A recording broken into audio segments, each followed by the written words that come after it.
nasılsınız? Hamdolsun. Siz nasılsınız ablacığım? Teşekkür ederim. Sizler nasılsınız? Teşekkür ederim. Sahibi misiniz? Çalışıyor musunuz? Çalışanıyız. Çalışansınız. Evet. İkiniz de. Evet. Nasıl işler? Nasıl?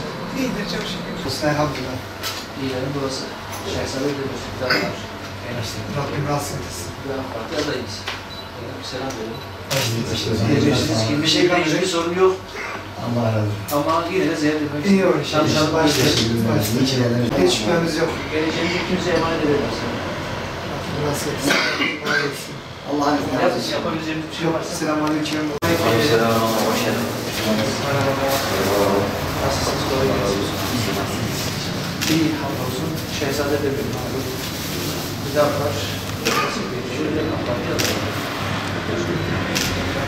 Sorunuz. Bu yerli isot mudur? Urfalısın. Sarımsak var mı içinde? Yok. O zaman yerim. Tamam, hoş geldiniz. Nasılsınız? Teşekkür ederim. Sos diyoruz. Evet. Kolay gelsin. Nasılsınız? Malzemeleri gibi yapalım. Evet. İyisiniz zaten. Selam nasılsın? İnşallah. İyi, hamdolsun. Sos dönemden ama dönelim beraber. Nasılsınız? İyiyiz, teşekkür ederim. Siz nasılsınız? Geçen o cezvedeki herkes sahada bırakıyor. Evet. Seçim sürecinde birlikte yararlı olacağını düşünüyoruz için. Siz nasıl buluyorsunuz? Nasılsınız? Kolay gelsin. Sağ olun, teşekkürler. Sizler nasılsınız? İyi, İyisiniz? hamdolsun. Maşallah dükkan çok renkli. Evet. İnsan gelince bir şeyler alması gerekiyor. Böyle de sıkıntı yok. Vereceksin, para da alacaksın dedi. Alırız tabii canım. Bedavaya bir şey mi var? Yok, bedavaya bir şey yok. Evet, işler nasıl bir şey? Valla işte hamdolsun diye. İdare edelim. Yazanlar biraz. Aleykümselam, aleykümselam. Merhaba abi. Merhaba abi, nasılsınız? Elhamdülillah. Siz nasılsınız? İyisiniz inşallah. Allah utandırmasın abi. Amin. Başta arkadaş şey yaptı. Zaten aklımızdaki Allah'ın izniyle biraz var. Biliyoruz. Daha Çok şükür.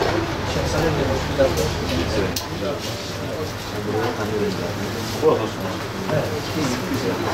Nasıl yolunuz? Hoş bulduk, kolay gelsin. Nasılsınız? İşleriniz nasıl? İyi çok şükür sizleri gördük daha iyi oldu. Allah daha iyi etsin. Şehzade de malum bir daha var. Bir daha bak yani. Tamam. Yükseltti. Merhaba, hoş geldiniz Bekir. İyisiniz inşallah. Siz nasılsınız? Allah razı olsun. Hoş geldiniz. İşleriniz nasıl? Durumunuz nasıl? Vallahi hamdolsun, iyiyiz, iyi olmaya çalışıyoruz İki inşallah. dakika laflayalım. Tabii buyurun, buyurun hocam. Allah razı olsun. Ben normalde Bilecik'liyim. Evet. Ee, Zaten Urfalılar Antep'i ele geçirmiş. evet. Az kalmış. Yani- Antep'i de kovarsınız tamam. Yani şöyle tabii memleket... Yanındaki de Urfa. Hoş geldiniz. Merhaba.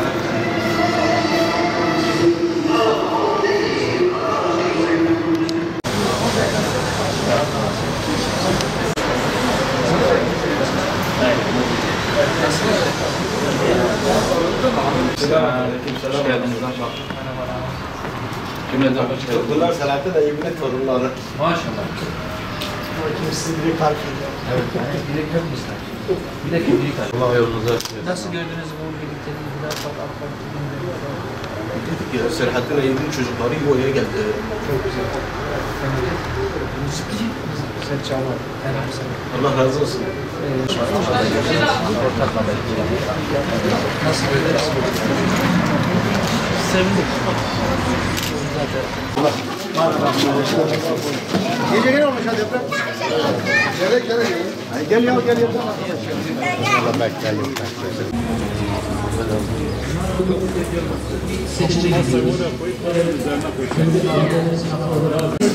İl başkanlıkla bütün teşkilatımız burada.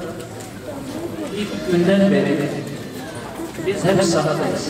Bizim meselelerimizi beraber konuşuyoruz, beraber beraber karar verip öyle yollanırız. Bizim anlayışımız bu şekilde. Biz seçimden önce de dedik buradaydık.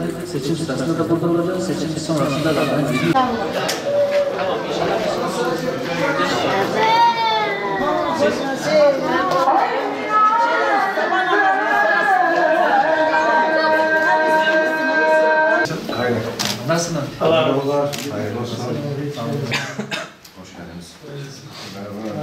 Kolay gelsin. Nasılsın? Selamünaleyküm. Nasılsın? İyi misin? Selamünaleyküm. Siyer'de 2006.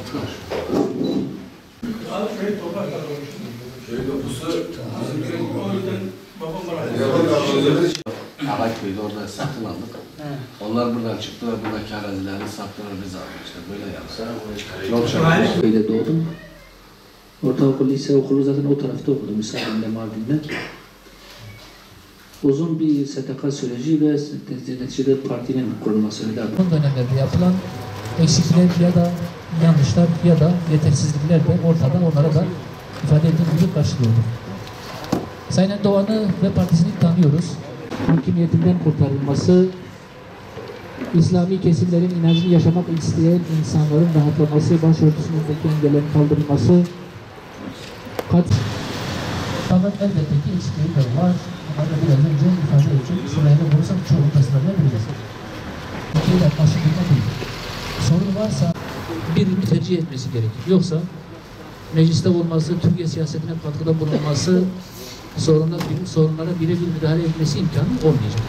Anlattım ki siz de muhtemelen bunların farkındasınız zaten. Bir de Cumhur İttifakı var. Cumhur İttifakı'nın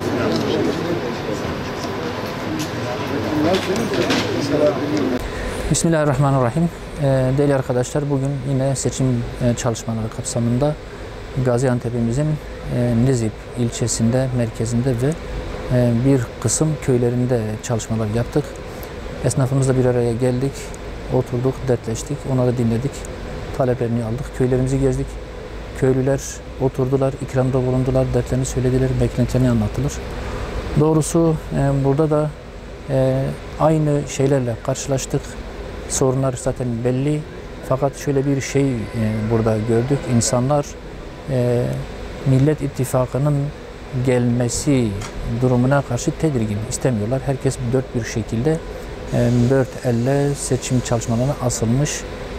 AK Parti'nin ve Sayın Cumhurbaşkanımızın bir daha kazanması için herkes neredeyse tek ağızla aynı şeyi söyledi. Biz sizden daha fazla çalışıyoruz. Biz nerede bir akrabamız, eşimiz, yakınımız varsa ulaşıp bu süreçte bu seçimin memleket meselesi olduğunu bilmelerini sağlamaya çalışıyoruz.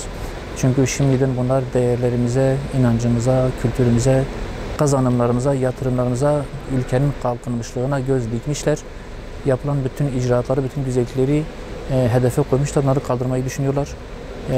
Bu ciddi bir tedirginlik oluşturmuş. Bu Cumhur İttifakı etrafında bir kenetlenme, bir güç birliği oluşturmuş. Böyle bir şey gördük. Bu Nizip'te çok fazla ön plana çıkan bir durumdu. Elbette ki biz Allah'ın izniyle diyanetimize, ahlakımıza, kültürümüze, değerlerimize savaş açacak olan, gerginlik, tehdit dilini kullanan, seçim sonrasında hesap sormayı, hesap almayı, herkesle yüzleşme, herkesten hesap sormayı vaat eden, söyleyen bir iktidarı biz istemiyoruz. Bunun gelmesine de elimizden geldiğince engel olacağız diyorlar. Bu genel olarak ön plana çıkan husustu. Yine ufak da olsa bazı sistemler oldu tabii ki, hayat pahalılığı ve ekonomik durgunluktan da şikayetçi olanlar oldu. Bu da Allah'ın izniyle bizim görebildiğimiz kadarıyla bu seçim sürecindeki belirsizlik, pandemi ve sonrasında yaşanan gelişmelerle alakalı bir durum. İnşallah bunun düzeltilmesi için de hep birlikte elimizden geleni yapacağız. Fakat seçmen tamamıyla seçime odaklanmış, halk tamamıyla seçime odaklanmış. Dört elle Millet İttifakı'nın gelmemesi, memleketin kaosa, istikrarsızlığa, huzursuzluğa mahkum olmaması için ellerinden geleni yapıyorlar.